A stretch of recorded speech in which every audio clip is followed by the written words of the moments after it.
وہ کئی دنوں سے مجھے میسج لکھ رہی تھی، جناب عالی بس 1 منٹ مجھ سے بات کر لیں، اگر میں 1 منٹ سے تجاوز کروں تو بے شک میری کال کاٹ دینا۔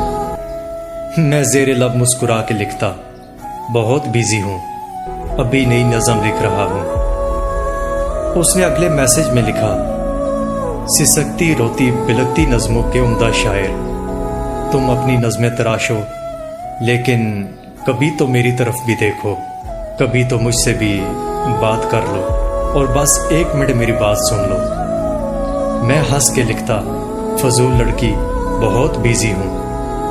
وہ پھر لکھتی، بس 1 منٹ کی تو بات ہے، پھر وہ کئی دنوں تک خاموش رہتی۔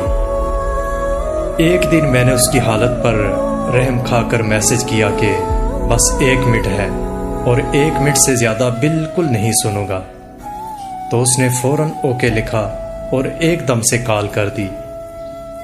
میں کال پک کر کے چپ کھڑا رہا۔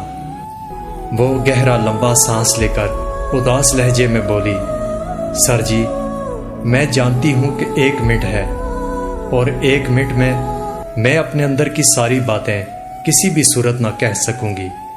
سلگتی ہجرت زدارتوں کو اداس نظموں میں لکھنے والے عظیم شاعر، خدا کی دھرتی پہ رہنے والے اداس لوگوں کا دکھ بھی لکھنا، کبھی محبت میں جلتے لوگوں کا دکھ سمجھنا، کبھی کسی نظم میں بتانا جنہیں تمہاری رفاقتیں ہی کبھی میسر نہیں ہوئی، جنہیں تمہاری محبت بھی کبھی نہیں ملی، کبھی جو محرومیوں کے موسم بہت ستائیں تو کیا کریں، کبھی جو تنہائیوں کی شامیں بہت رولائیں تو کیا کریں۔